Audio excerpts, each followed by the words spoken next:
Hello everyone, this is John from RPGs and More. And in today's video, I want to talk about cards in your role-playing game. More specifically, I've actually just received the deck of cards for Forbidden Lands.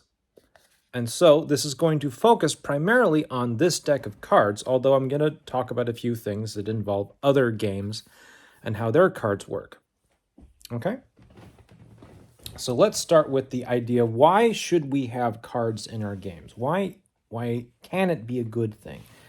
And it can be a good thing. And this is not going to be a super negative video. I'm not here to dunk on a lot of stuff. We'll talk about some good, some bad, and why you might want them, why you might not.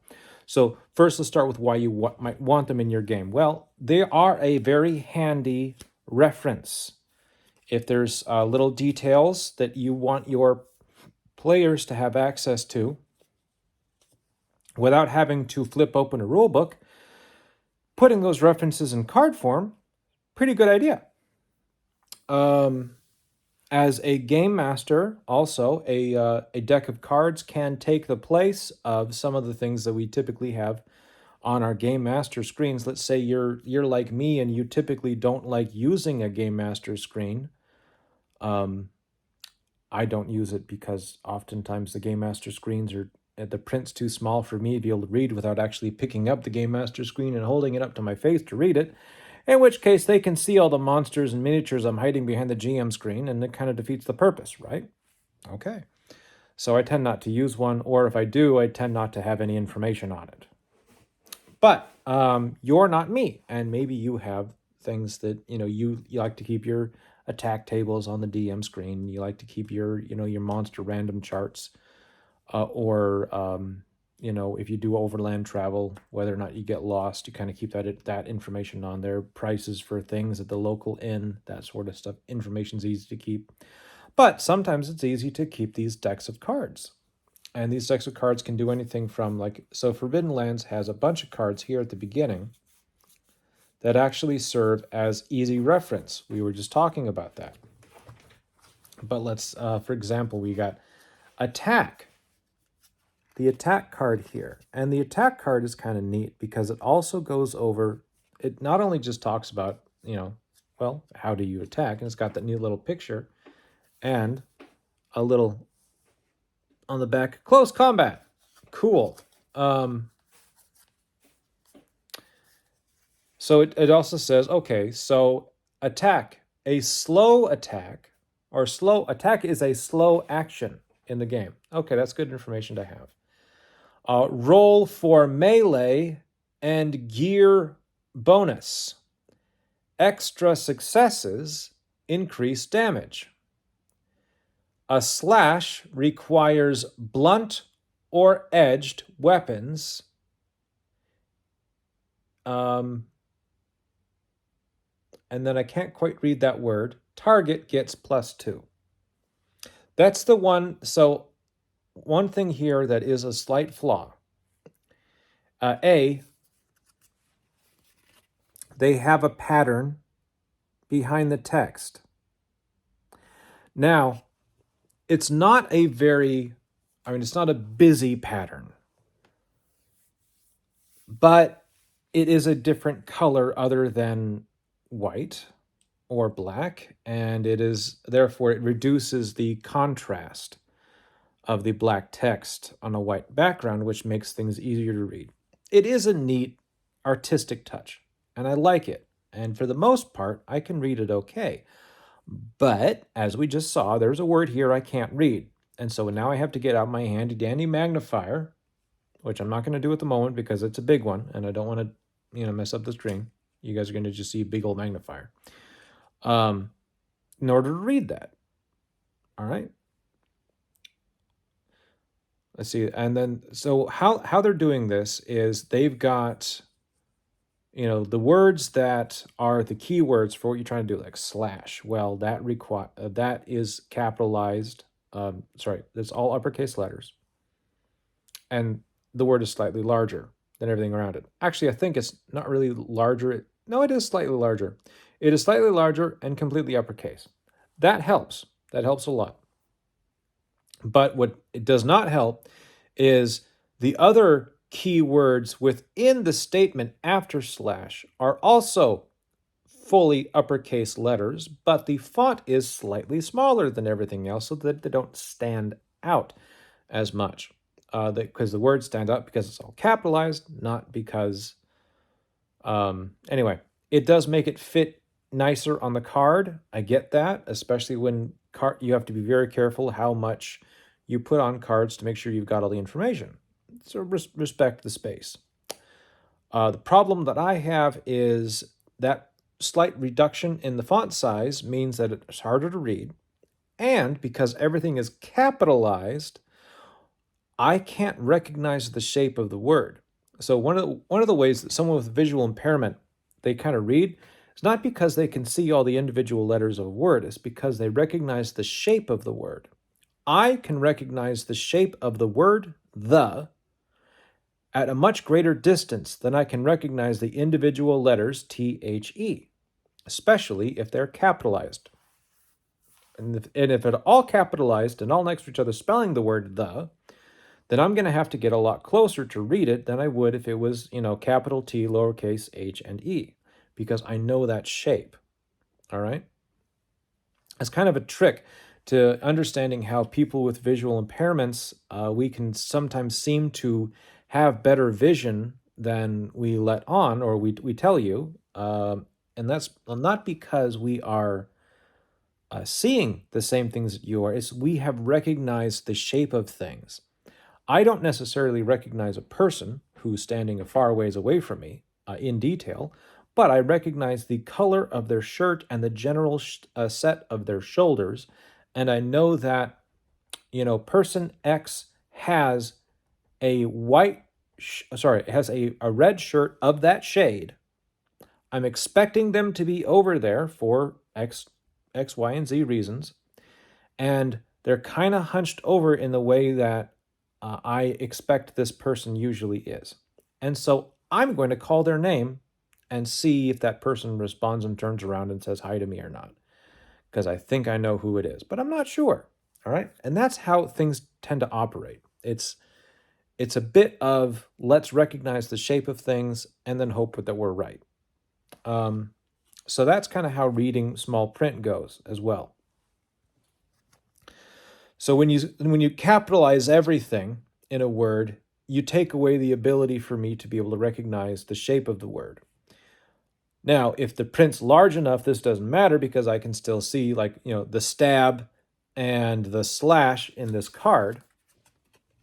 If you can see that, they're slightly larger, they're easier to see. It's not that big of a deal. The words next to it that are also capitalized, fully uppercase, that doesn't work as well. So if your primary audience is either people who are, getting a little older, requiring a little more glasses in their life, you might want to consider these aspects if you're considering getting a deck of cards to supplement your game. Not to make things sound all bad, but it's a thought. It's something to look into. I have a collection of cards for the fantasy trip, and they also have similar issues. They're really brilliant. They're actually, because it's all black and white and grayscale, a lot of times they're actually easier for me to read for the most part. Oh, that was almost a cat visit. Because they don't have different colors on there. And because the black and white contrast is a lot easier to recognize than, say, black on green, which this is kind of a black on a green cream mix. All right. But that's, again, don't want to be too negative. I think this is really cool. And I love the fact that they have these great pictures that go along with each card in order to kind of illustrate what it is this card is talking about. So that's kind of cool. Like, attack is this, guy with a two-handed axe swinging it, roar! Defend is someone with a a mace and a shield, and so you're like, oh yeah, they've got the shield up. They're ready to join the shield wall. That's cool.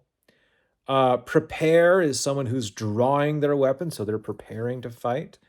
Hinder is someone who's kind of using a pole arm, so maybe they're trying to hinder their opponent from moving around. Maneuver is a lightly dressed warrior with a shield and a sword that's running quickly in one direction, so they're maneuvering. Await is someone lying in wait, so they're kind of standing there. They're holding two daggers, and they look like they're kind of waiting for you to come around the corner. That's kind of neat. And the double up is a warrior with two swords in their hands. I'll kind of show that one a little bit because I think that's kind of a cool picture too. So those are neat, and that's a neat touch. If you have great art that illustrates what you're doing, it's always evocative, and it helps the mind recognize what it is you're talking about. So if I memorize how attack works, I don't even need to read attack.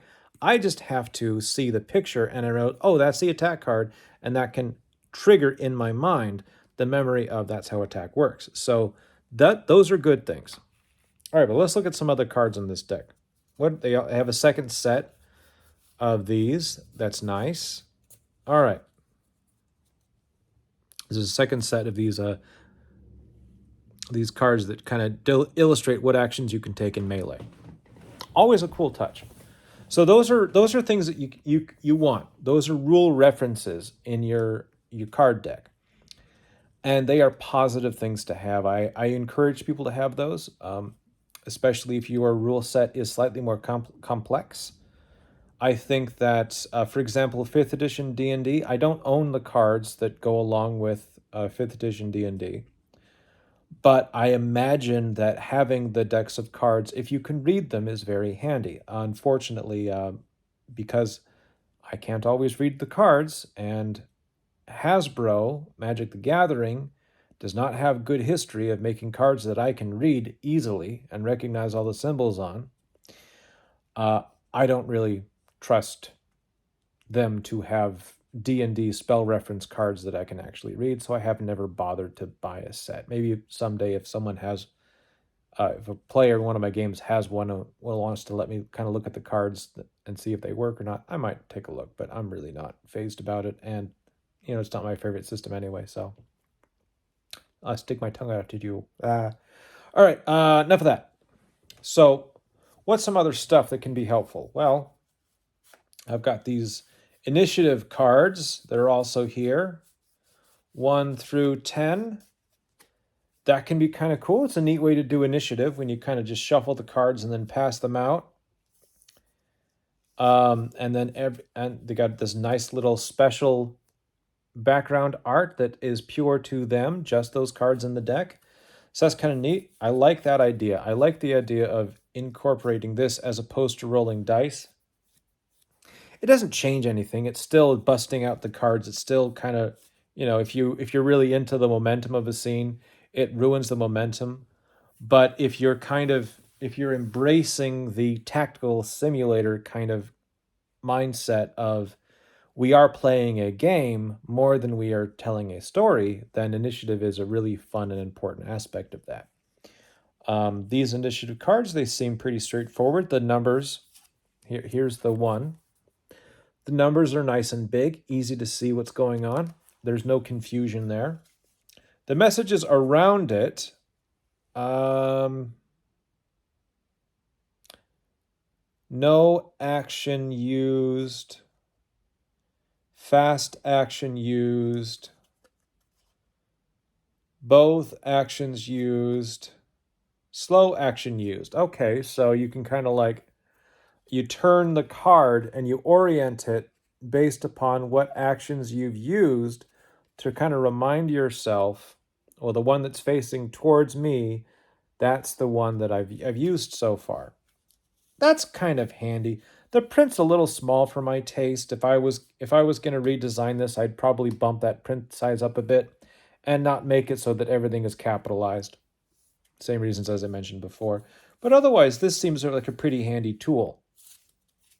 So it has my stamp of approval. All right, let's look at the next bit of cards in this deck. These are... Oh, these are the instructions. All right, we finally got far enough in. Oh, I guess I started at the back. That's why. I started at the wrong end. These are the instructions. And this box contains playing cards of several types for Forbidden Lands, the initiative deck, the combat cards, the mount cards, and the artifact cards. So that's cool. Kind of gives you a basic rundown of what each of these things do, and it's presented nicely. It's not hard to read,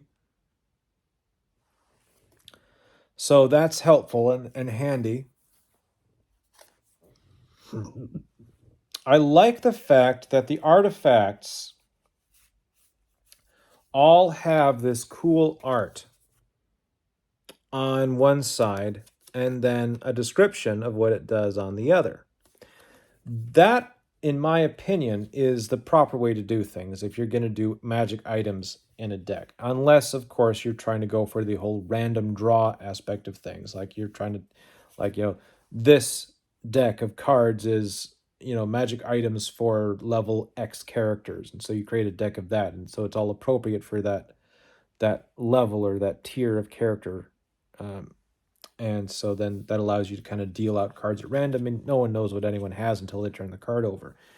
If that's a mechanic that you like and that's the way you want to go for it, then yeah, you don't want the pictures on the back end.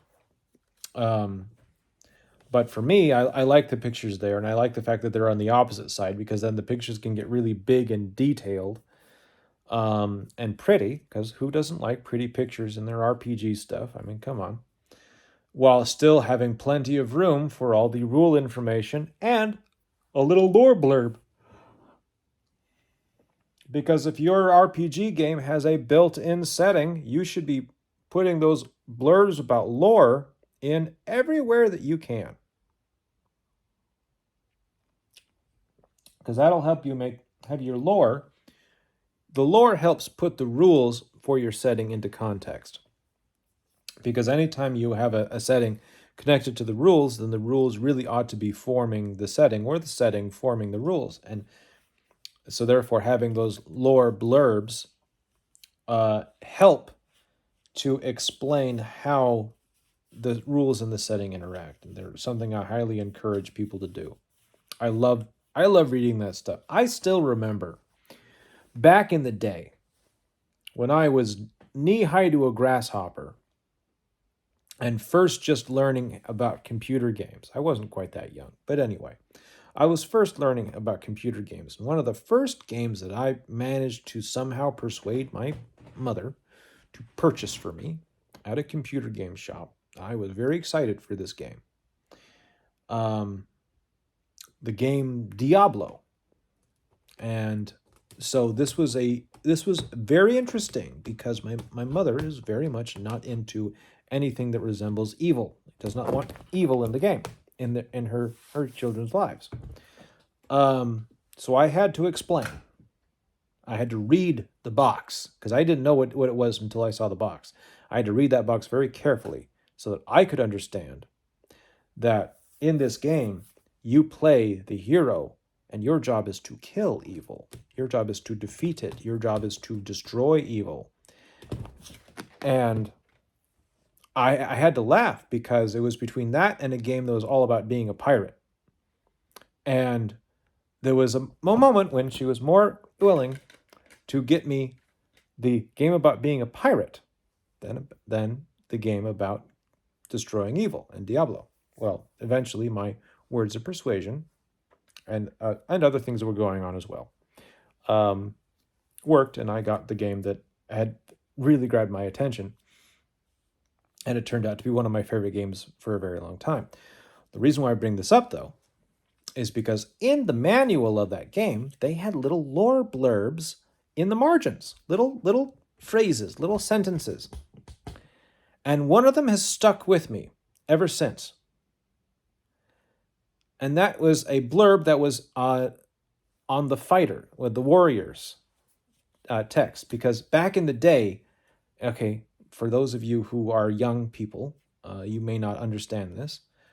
those of us who grew up with computer games in that time, we understand. You actually got a manual, and that manual was a book, and you were expected to read it before you put that game in,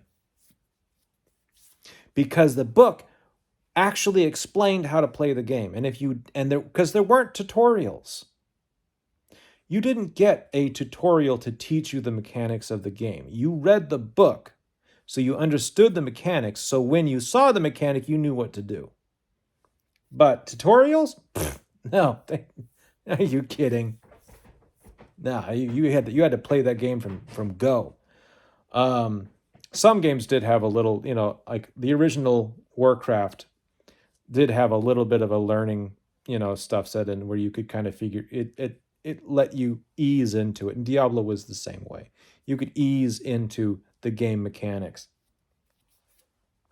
But they never explained them to you. They never told you, click on the enemy in order to attack it. Click on the ground ahead of you in order to walk there. No, you had to actually know to do that. Either you experimented or you read the manual. So I always read the manual, and I loved that. That was one of my favorite things about the original Diablo game, was some of the lore snippets that were inside this manual. And the one that stuck with me this whole time, and the reason why I'm telling this story is said, if magic is your crutch, cast it off and walk without. Or I think it was just, if magic is your crutch, cast it off. And for some reason, that snippet of a phrase stuck with me. And it said so much about the Diablo universe, but also about the mindset of the warrior. And it stuck with me ever since. So anytime I've created a D&D character, it's always annoyed me if I had to create a character who was then relying upon magic items in order to do their job. Because the warrior's job is to pick up a big sword and hit the enemy. Or pick up a big shield and protect their friends. And if they have to rely upon magic to do it, then is that magic a crutch? Anyway, so that's the power that lore snippets can have. Tiny little things, but they can have an outsized effect upon your audience. They can be remembered by your audience 20 years later. Maybe even 30 years later. So please use your lore snippets, use your stuff. It can only work to your advantage. All right, we've also got, what are these? These are mounts. These are different kinds of horses. I think these are horses' names. Yep. Each horse has a name and a snippet about them, and then a little bit of rule information. Okay. That's kind of cool. I like that. And if you like horse pictures, there's horse pictures. Each one of them's got a horse picture. That's cool. All right. I like it. Oh, okay. All right. There's a wolf. You want your riding wolf. You know you want your riding wolf. Don't lie. Don't lie. I see you there. I see you with your thought of, I get to ride a dog. Yeah. I'm right there with you. I'm one of you. All right. Oh my goodness. Here's another one. Look at that. Oh, look at that handsome boy with the saddle. Look at that. Oh, that big doggy. All right. And then so those are the mounts. So there's a bunch of horses, and then there's a donkey, and another creature I don't understand. But yeah, anyway, mostly just horses, donkey, and dogs. Cool. Fair enough. And then, of course, we get the artifacts. All right. So that's the deck of cards for Forbidden Lands. Honestly, I like it. I think it's a good example in general of the things you can do with cards. The artifacts themselves are a great addition because it allows you to say, this is what you find. Boom. And instead of spending a lot of time describing it in excruciating detail to your audience, you can simply hand them a card. And then they can say, cool. And then they can read it on their time while you as a DM move on and describe the rest of the scene to the rest of the players. And then the players can have that ooh ah moment when like their friend goes, oh my gosh, this is really cool. And they're like, oh, what does it find? And then they describe it and they get excited and they read the description and they kind of share the information, thus taking some of the storyteller pressure off of you, which is great, especially when you're running a game in a pre-existing setting. All right. But I was a little critical of those cards. So let me show you something, just so you don't think that I'm only critical on things. Let me show you something I like, something that I unabashedly love. All right. This is still in the package. This is a GM intrusion deck for the Cypher system by Monte Cook Games. I'm not going to open this packaging because I actually have an opened deck that's in my deck box. But I don't need to get it out to show this to you because on the flip side, we have a card visible inside the package. And I just need to show you one card. So here's the thing that Monte Cook does great with their decks. The background, almost always white. Sometimes it's black, and if it's black, it's got bright white text. It's nice, high contrast, love it. All right. The title of each of the sections of the card, if you can see that, it's big, bold line, and then clearly printed words there. Now, they do have this whole thing where every letter is capitalized, and it does irk me a little bit. But because they still maintain high contrast with dark colors in the background and white text there, it's still easier to read. In general, white text on a darker background is actually easier for most people with visual impairments to read than black text on a white background. I say most, not all, but it's something to think about. If you've got a hankering, you're like, I really want to have my items be on a black deck because I'm making a dark fantasy story and I want to embrace this whole like white text on a black background, do it. As long as, if you can afford the printing costs or if you're making the cards in a PDF form, so your players can deal with the printing cost. That's a cool option.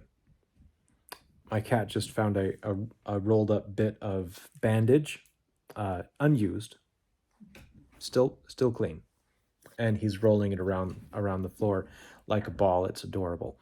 Anyway, so it's a rolled up ace bandage, just so you know what it is. So you don't think he's playing with something he really shouldn't be. He's fine. All right. So this has 3 sections, 3 different ways that you can actually use this intrusion. What it is there is an intrusion is something that you can interrupt your player's turn with. And this is easy to read. So combat. I have not read this before. That's one of the reasons why I wanted to use this one, because I hadn't read it before. I just saw that I could read it, and I'm going to read it for the first time in front of all of you. So you see what it's like reading this on the fly. All right? Combat. The foe makes a cruel or bloody boast to rally their allies.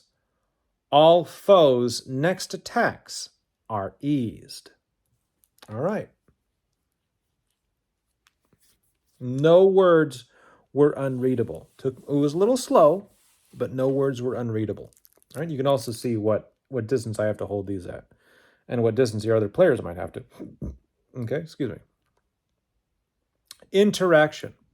The NPC tries to impress someone else who is watching, perhaps a superior or paramour, such as by standing firm on their opinion, talking down to the character, or otherwise refusing to cooperate.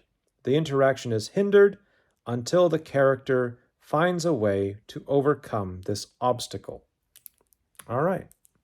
That was easy to read. On, miscellaneous. Miscellaneous. A tool or other useful object develops an obvious critical flaw and will break in the next round or two. Okay, so these decks by Monte Cook Games, and this is a perfect example of what they do. They're all done in the same style. They tend to be very easy to read. The print size is not tiny, which I really appreciate. And the information tends to be very concise and very to the point. So Monte Cook Games, in my opinion, does it right. Now, that's not to say that Forbidden Lands gets it wrong. Also, the Monte Cook Game cards are slightly larger than the Forbidden Lands cards. Not by much. You can see here, not by a whole lot, but slightly larger, just a bit, okay? So that also helps. Having a regular-sized deck of cards instead of, trying to go for something that's more proprietary is a good idea. All right. What's another example of cards that can be used in a game for good or ill? Well, some of you, the astute amongst you, may have noticed that I am a bit of a fan of the war game as well as the role-playing game. I think I've been talking about it a little bit, so yeah. Well, one of the games that I enjoy playing is called Team Yankee, and that is made by a company called Battlefront. They also make a game called Flames of War. Team Yankee is a fictional World War III setting, and you play various factions that are engaged in this fictional World War III, a Cold War gone hot scenario that takes place in 1985. And I like playing the faction of the French. Why? Because I have no actual personal, familial, or emotional connections to it whatsoever, and so it's easy for me to win or lose without feeling like I've disappointed myself or my family. There's more information into that, but that's a fun little concise way of explaining it. I also think their tanks look really cool. All right, but Team Yankee and Flames of War, but we're talking about Team Yankee here, all have these nice unit cards. I'm going to bring that in. Okay? These unit cards allow you to see all the information you need for your unit at the get-go, just in one space. All right? And one of the reasons why I like this is because they do several things. One, they make them aesthetically striking.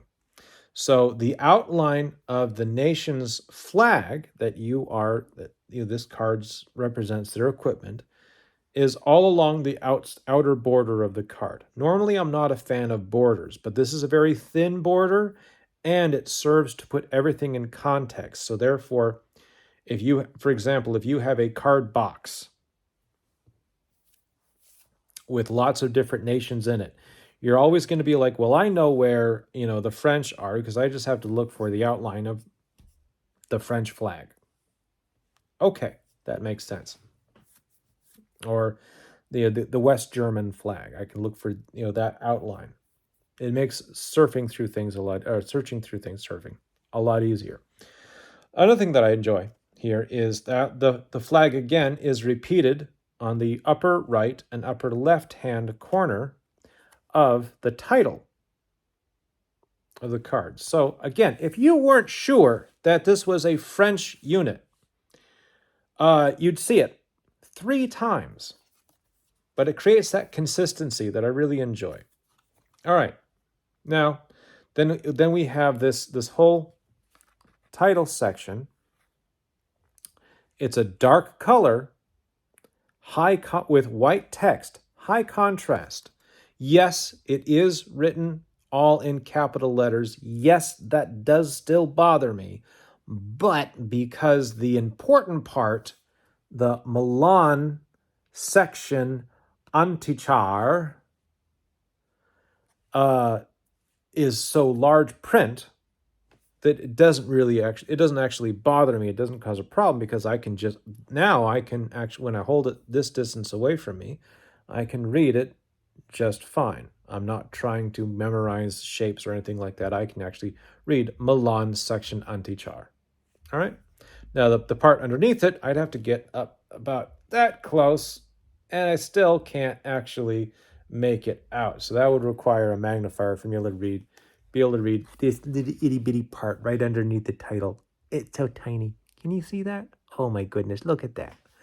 The other thing I do actually is I get my cell phone out, which currently is serving as my camera, but I get that out and I use the camera as an electronic magnifier. And I kind of do the pinch to zoom thing, and I use that to enlarge everything and look at it.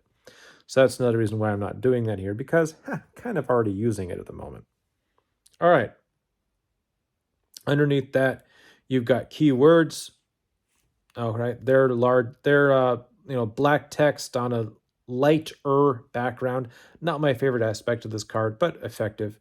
Then we've got these two double sections that have courage, skills is hit on, and infantry saves. Oh, excuse me. And they're the same as up above. You've got the darker color with white text, high contrast title, plus the main die roll. So that's, once you know what you're looking at, it's easy to read fast. Underneath that, you're going to have white or cream with black text. A little harder for me to read at a distance, but I can actually spend some time work with it, and it's okay. I'm not too concerned about that. I can take my time to read that. Different movement speeds, that's about memorizing. So anyway, I think I'm getting into the woods here a little bit with these cards. The point is that I think this is the card scenario done right. I'm just going to show this one card. I'm not going to show any others because I don't want people to think that I'm trying to pirate information out there for you. But Battlefront, I think, as far as war games go, they do strike a good balance between readability and fitting a lot of information on there.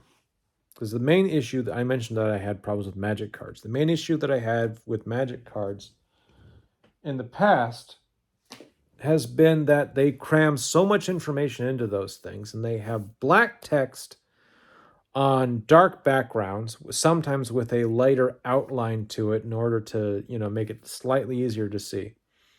Not fun. Don't enjoy that. And then the second box that's supposed to have all the rule information for the card, well, a lot of it tends to be really, really tiny print. So far, Team Yankee and Flames of War tend not to have, while they have sections that are small print, they're consistently small print, and it's only just small little words here and there.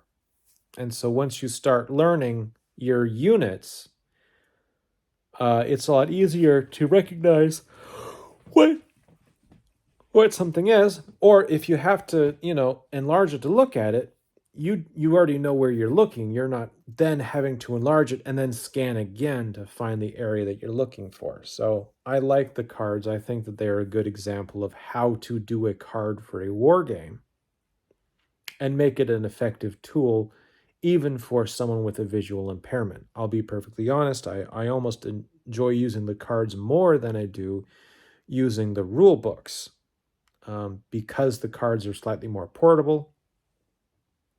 But I do think the rule books probably have slightly larger print sizes on them.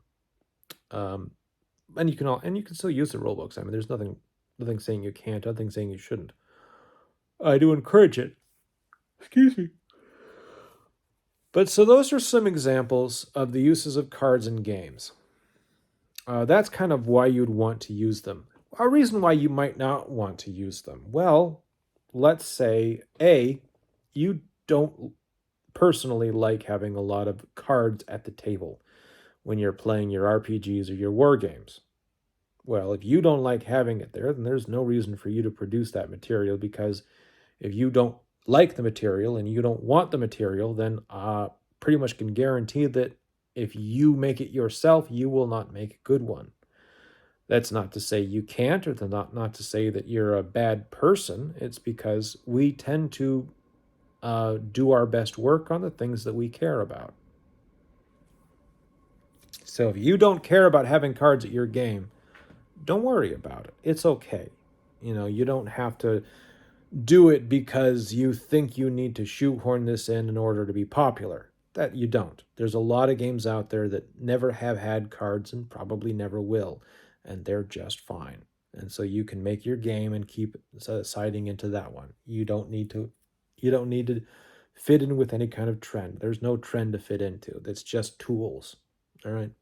That's the main thing. Cards are a tool. If it's a tool you want to use or you want your players to use, make them. If it's not, don't. You're okay either way. All right, let's take a cat break. If I can. Nope. I got a jumping cat. He says no. All right, no cat break. Okay. So that's a long-winded explanation about this whole darn thing. Giving you some ideas about what's going on and what cards can work. Here's sleeving cards. I have opinions about sleeving cards. It's a good thing.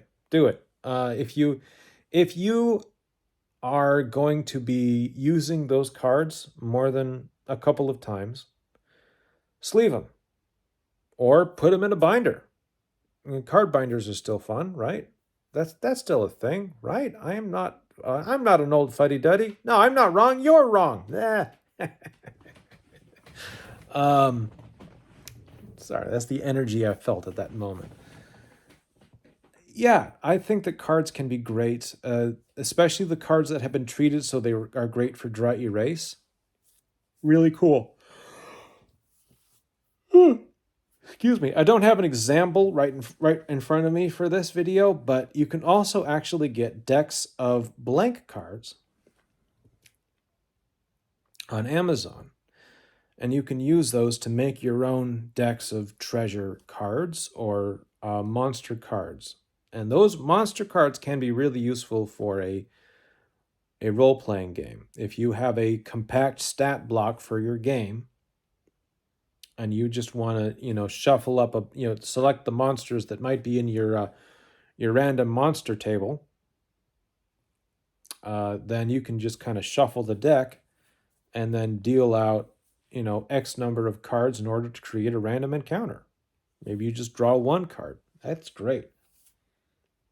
Maybe you have a bunch of other random encounters that you want to do. They're not all monsters, but maybe it's just random events.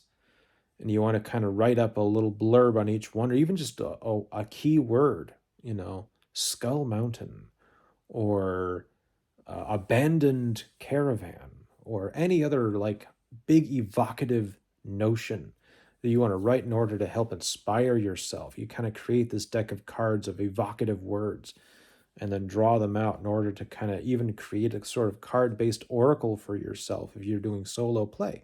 It's a cool idea. And the cool part about it is the blank cards are fairly cheap. Some of them once written on, can be dry erasable. You got to be careful which ones you're buying and how you write on them first in order to establish that, okay? And, excuse me, if you mess it up, you toss it in the garbage and you write a new one. You don't have to stress about it. Once you're done playing with them, you can toss them because you haven't lost anything except the work that you put into it. And if you no longer like it, if it no longer sparks joy in you as something you've accomplished, then you don't have to worry about, saving it. You haven't lost anything that you may not be willing to replace. Just think about that. That's the thing that I kind of like the most about cards, is the idea of making my own for my own games, making my own random monster tables and things like that. I do enjoy the Forbidden Lands cards. This is my first time really looking at them. I did that on camera for the this first blow, so you kind of saw my honest, natural responses to that. I hope that was interesting and useful for you. And I've had a few more Forbidden Lands things delivered recently. Apparently there was another Kickstarter for them that actually had the Tome of Beasts or Book of Beasts or whatever they call it. So that just arrived today. But I want to read through the main book and the DM's rule book first before I venture into any other books. And when I do finish those, I want to start reading into the while I might look at the Book of Beasts, I do want to also read into the actual campaign books, because I've got a couple of those now. I think I have one of everything that they've made officially for Forbidden Lands, so I'll check in on that. Anyway, there are other systems I want to be talking about, but I do kind of have a Forbidden Lands kick going on at the moment. I'm gonna do another video on another game system relatively soon, but not tonight because I think I'm exhausted and I've got to be at work early again tomorrow. We're giving out awards to people, which is always a good thing. All right. Thank you so much for staying with me for this video. Excuse me. I hope you have a wonderful day. And if you enjoy this content, if you enjoy my weird noises and my rambling and my talking about how things affect people with visual impairments, then please, by all means, subscribe to the channel. If you would like to, give me some feedback, then by all means, please leave a comment. Or if you just want to chat about things, leave a comment and I will do my best to reply and we can chat about, whatever it is about the video that interests you or didn't interest you. So like, comment, and subscribe. Those are all wonderful things to do. I would appreciate it. Otherwise, I hope you all have a wonderful day, and peace be with you. Bye-bye now.